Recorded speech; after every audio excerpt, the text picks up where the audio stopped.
Kenyatta listening to Mozart.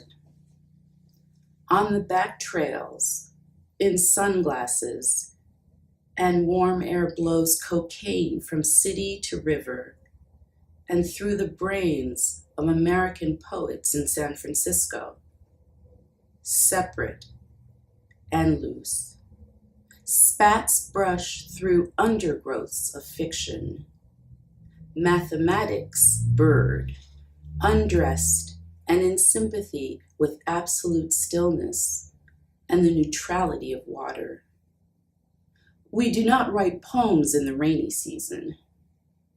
Light to light, the weighted circumstance prowls like animals in the bush, a zoo of consciousness, cries and prowlings anywhere, stillness, motion, beings that fly, beings that swim, exchanging information, choice and style, avail, and are beautiful categories, if you go for that.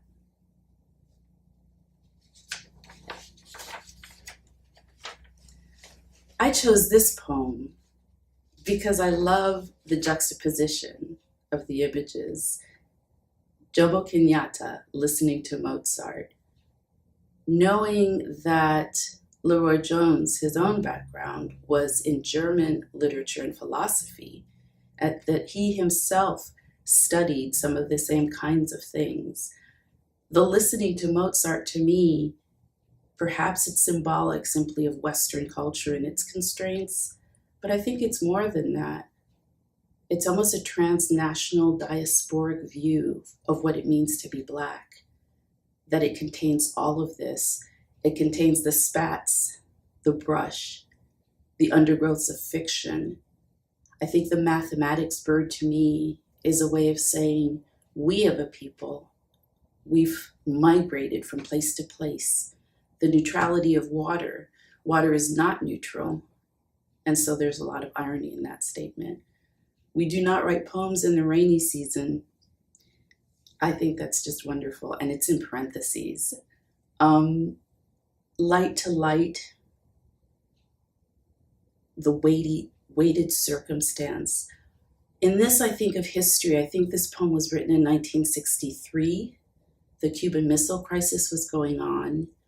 A lot was going on. He'd started with the Beat Poets in San Francisco. He connects that to the rest of the poem. So underneath, there's a lot of historical, weighty circumstance holding the poem together.